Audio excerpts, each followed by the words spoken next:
So I actually have learned the hard way that if I'm going to show a clip in one of these, to do it right away so I don't have to tinker with the audio. So I want to start back in 1932 and then fast forward and then jump around a little bit in time and in true academic form, try to stuff way too much content, most likely into 15 minutes. I'll introduce myself along the way.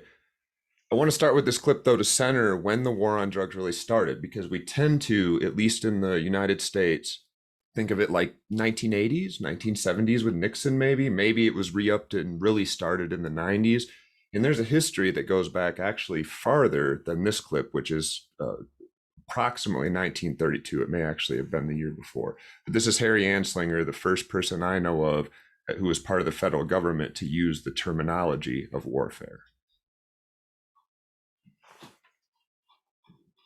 If I can find my mouse, there we go.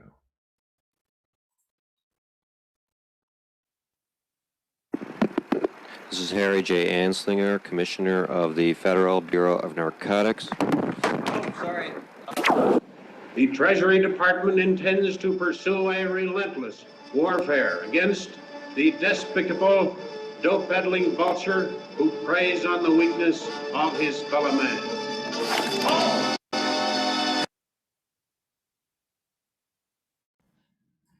Got to be a audio technician to work these things nowadays. So I always start my presentations with this hypothetical question. What would happen if we just legalized all drugs? And the reason it's hypothetical is because if you've lived anywhere in the so-called Western world for any amount of time, you probably feel like you know the answer to this. It would look something like this. We might all come out of our houses in a month or two and we feel safe and everybody's quit their jobs. We're all just like doing drugs all day and the world's just fallen to pieces because who in their right mind would want to go to work if you could just do heroin all day? Now, what's weird is there's plenty of people that have been researching this for a long time, not just in the United States since our war on drugs began, but actually all the way back into the 1800s when a lot of the substances I'm going to talk about today were basically fully legal and they weren't regulated, which was its own problem, but we'll get to that. Most people that research this believe that on the heels of regulation and legalization, we'll see a reduction in crime. We'll see a massive reduction in the amount of overdose deaths, which we'll talk about in a minute, but is an all-time high yet again this year. We'd see a reduction in addiction, which should boggle our minds right now. Like, wait, you said legalizing drugs?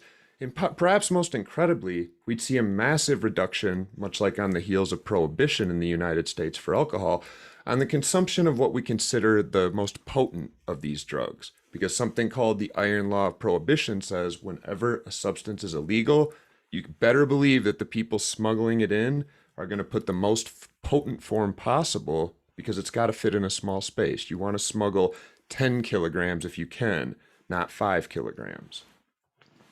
So then why are we still at war, right? All these researchers consistently come to the same conclusion. If we would ever regulate and legalize, we would see these massive improvements in our culture.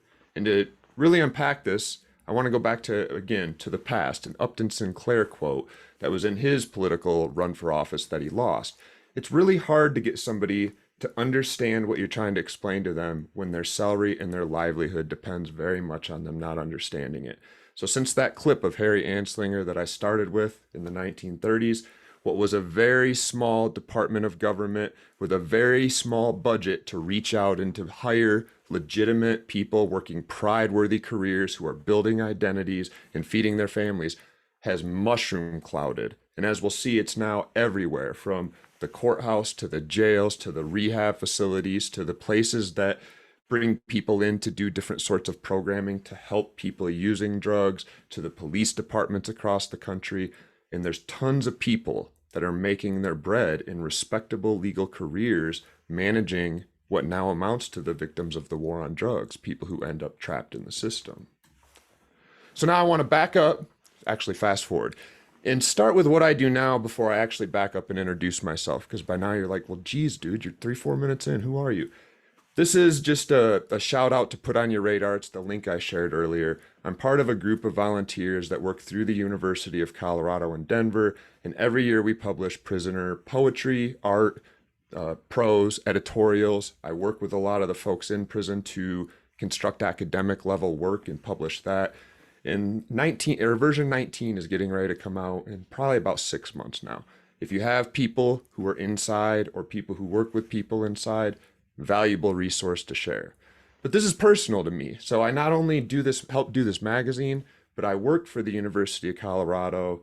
We're on our third semester now of a pilot program teaching college courses, not special, we'll teach you to like weld or whatever, but actually the same curriculum that the people on campus get, which has been, as you might imagine, quite a trick for the last 18 months. But we're getting ready to take off on yet another semester, and the bolts haven't come flying out as of yet, and we're halfway to 45 students having what amounts to a bachelor's degree in communication, and hopefully at some point moving that on to the full associates, and who knows, maybe even a master's. So this is why this is personal to me. Let's go back 15 years now and let me introduce myself. My name's Ben Boyce. This is where I was 15, 20 years ago. I was released from prison. I always have to do the math. It was almost 18 years ago. August 18th will be 18 years actually. So this is what I was going through before. I don't have my chat up, so if people are talking to me, sorry. I'll have to open it on the other screen. If it's something big, just like interrupt me and let me know. I see there's a lot of chat stuff going on.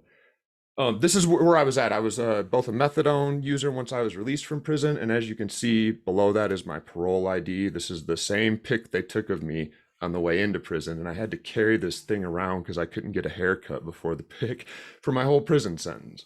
So I was a drug user, an addicted person in the United States. I was actually mainline injecting cocaine and heroin. I had a pretty heavy addiction to benzodiazepines in the form of Xanax, fentanyl. Before it was the stuff you get on the street, I had a pretty steady connection on medical patches. And that was where I started with very little understanding of what drugs were, what they would do to me. I just knew because I grew up in the United States, when you use drugs, you go bananas and you commit all sorts of crimes and you'll never stop. You're going to give away your dog. You're going to quit everything valuable. And of course, I followed that narrative. So this is where we put people in the United States, and this is where I ended up. This is actually now a building in Jackson, Michigan that from time to time offers tours. It's called 7 Block. It's part of Jackson Prison, which is a bigger building. The government loves Pentagon-shaped buildings for some reason. I'll come back to this pic, but this is the bigger building. So the cell block I'm showing you, if you can see my cursor, is right here. The walls are so massive that the cell blocks are built into the walls all the way around. Plus they've now built all these additional cell blocks, and there's actually some more out here nowadays. So this is where I started. This is where we put drug users in the United States. And it is every bit of Alcatraz style penitentiary. This isn't the nice cozy place you see on Orange is the New Black. In fact, Alcatraz started housing federal inmates the same year that Jackson Prison opened. At the time, it was the largest walled prison on earth. In trivia, it still is, but because one person can't, here's some Foucault for you. One person in power cannot run an institution that big. It was full of corruption. There was all sorts of stuff going on 8 acres away where nobody would know.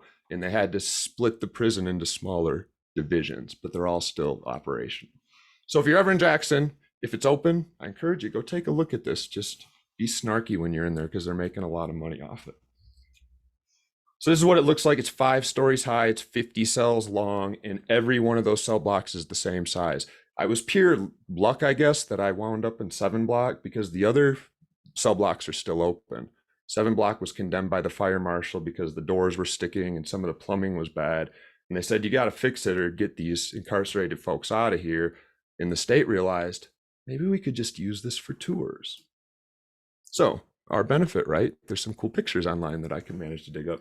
I went and took the tour about 4 years after I got out and talk about a wake-up call to go see my therapist. So sometimes good things come from that. This is actually a clip from Stone. So this cell block has made its way into the movies. There's been multiple films that since it was emptied, paid a pretty penny to come in there and shoot scenes. So if you're ever like curious to see some real life or some full-size movement footage, there's a couple other films. So here's what I'm getting at. I was an addicted person in the United States. I wound up in that place because that's where everybody in Michigan goes to prison, from an 8-time murderer to somebody that just did one thing wrong and made a mistake and they're in prison. It's quarantine. You go sit there for 30 to 90 days, they figure out what prison to send you to. So of the people that end up there, here's what I was arrested for. And you'll notice on this list, it's petty theft. It's at one point I had like an old antique pistol that got counted as a weapons charge. It was embezzlement. It was going into stores and sort of grabbing stuff and running. So larceny from an official business. What it never was drugs, which means that when I got classified in that big building I just showed you, what didn't go in my file anywhere was this is somebody that's made some mistakes based on drugs, because in the United States, the drugs I were buying was so expensive that by the time I got picked up, I usually didn't have any drugs left. In fact, that's why I was committing these crimes of desperation, that I often would walk away from a car with, $8 worth of bloody change, things like that, that were just, on hindsight, what's going on here?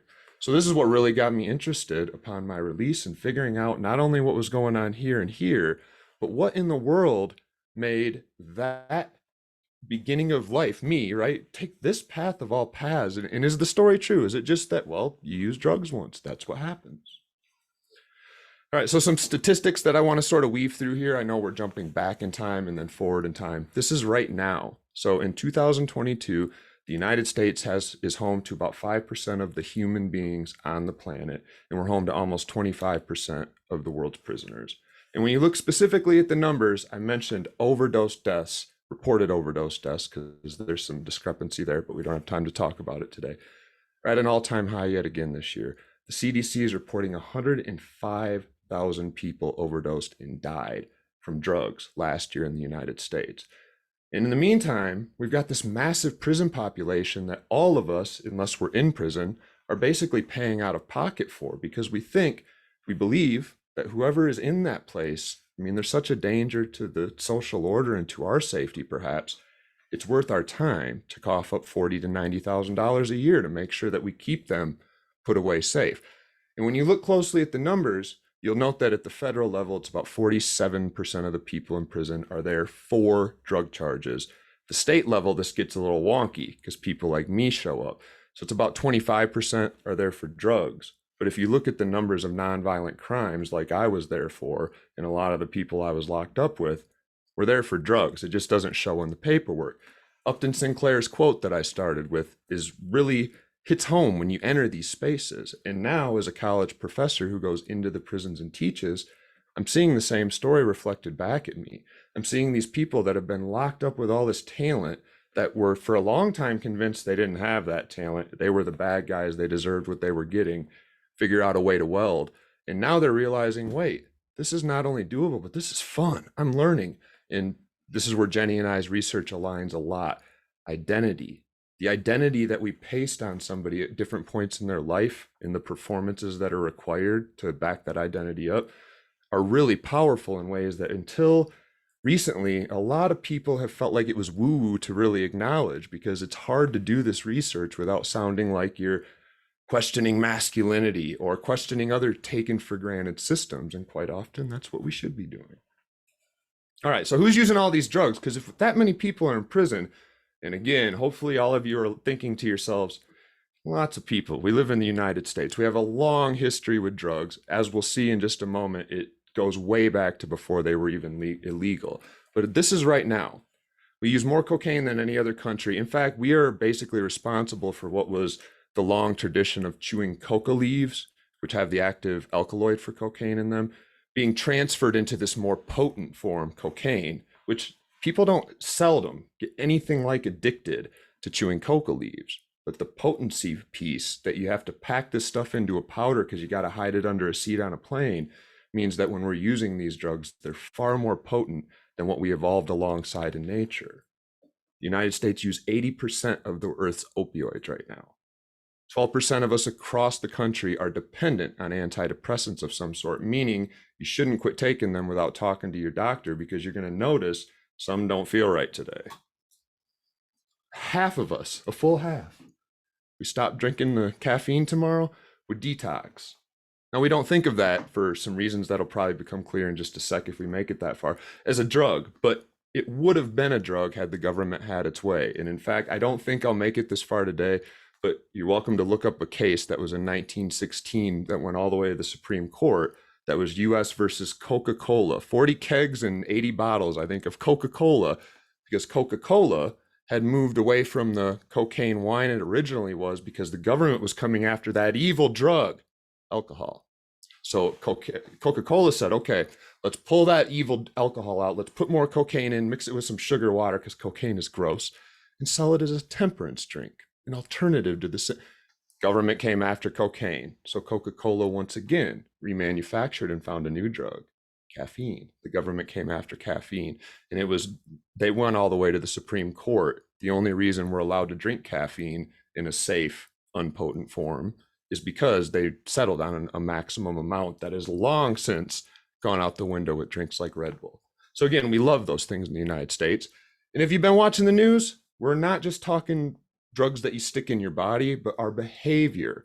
We've long been a country that embraces the idea of freedom, of being able to do what I want, of don't tread on me, of all the tropes that go into the American identity, but seem to immediately be forgotten the second somebody starts talking about drugs, because that history since 1934 has been rewritten with media. So right now, here's where we're at. We tend to think of the split that has been really cemented in the last 10 to 15 years, whereby we split the bad users from the good users, the bad drug havers from the good drug havers. And this has been like our saving grace. We feel like all these people on the left, the Purdue people, they need to go to prison. The doctors that are prescribing too much, they need to go to prison.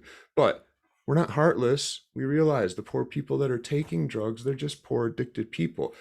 And it's too bad that this isn't true, because it might actually let us keep moving forward slowly at a regular pace. But my problem was that I was stealing, but much like most drug dealers, I was also using and at times selling drugs, because in the United States, all drug users are drug dealers. We cannot afford not to be unless we're incredibly wealthy. Pack of heroin, about a dose and a half for somebody that's using about one dose, $20 all day long. You're going to need another one in a couple hours. So you may as well assume $200 a day. You can have a good, that's too much money. Who can come up with $200 a day after day? If you can save up and buy 100 doses at once, it isn't $2,000, and it isn't even half that. It's less than half that, and you're at 800.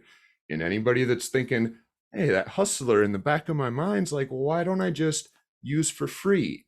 That's the logical answer here, right? And it gets even better if you can save up enough money, or if you know a dealer that will front you, give it to you ahead of time and let you bring the cash back. If you can get 1,000 doses and you got 20 friends that are using, that are going to buy it anyway, you've just snagged them for $2.50 each, and you can sell them for every bit of $20. You might have a place to stay next month. You might have something to eat tonight. The logical decision, and not just for drug users, often for people who need to pay their rent and see somebody day after day going in that apartment and buying something that they could run middleman for and make some money and feed their kids or pay their rent. We built a system where chemicals that cost about $1 a gram to produce, cocaine and heroin, are worth $300 to $500 on the streets of the United States. And that's a system that any capitalist culture is going to find themselves dealing with the flashback from that, because of course people are drawn to that market, and you can't enforce it by calling the police. You have to enforce it with violence. All right, so I'll rush through this real quick, but I do want to just, the point of today is to bring this together and say that right now, other countries are not doing what we're doing. And this is why I think we're going to see the war on drugs finally shift, and we'll see something like regulation and legalization in our lifetime. South America, cocaine is largely legalized. And in fact, in some areas, it's the cocaine base, which is the precursor to the powder we use in the United States. It's used to buy a loaf of bread or to buy a gallon of milk at the local store. They have a scale that's just sitting out. In Bolivia, it's legal, and people still don't use it because they have this long culture of chewing the leaves. And once they legalized it, they realized culturally they disciplined themselves. They kind of gave the stink eye to the folks that were sniffing rails, but if you were chewing leaves, it was a little bit different. Canada, good Canada to the north. Now, I don't want to make Canada seem like brilliant or super empathetic, because every doctor by far has not followed these criteria. But when the United States had COVID hit and we were suing Purdue and we were scaring the pants off of doctors to stop writing scripts as if that's going to make people stop using drugs, Canada federally issued guidelines that said, look, COVID's dangerous, and if people are going to be going out on the streets and risking their safety to buy polluted amphetamine and opioids and cocaine, and we know they will, write them prescriptions for these things and we'll figure it out. And some doctors did this, and they've seen, no surprise for those of us that study this, the patients that have now been taking regulated legal pharmaceutical drugs for the last 2.5 years are in a much better place than the patients that haven't been taking those and they've been out on the streets. They're still alive, for one thing. And there's a long history of this in England. Dr. John Marks is maybe the most well-known example, who wrote prescriptions for heroin, cocaine, and amphetamine. What got him shut down is 60 Minutes covered him, and it was just too much press, and he was putting cocaine in cigarettes, which rung the magic bell in us that was like, that sounds like crack, how dare you? But he found the same thing, that the people who were in his clinic getting their drugs from a pharmacy had much better quality of life. And he also recognized, perhaps the perfect capstone of today, that most people age out of addiction in about 10 years. People that find themselves really stuck in those bad places, or those so-called rock bottom spots that we often think of, you got to get there so you can dry out, or so you can force yourself to stop. If you can keep people who are struggling with addiction alive for 10 years, the vast majority of them, like me, just stop using problematically. So the trick often becomes, do you want people to die at the rate of 105,000 a year, or do you want to do whatever we got to do to keep folks alive? All right, I told you I'd go over.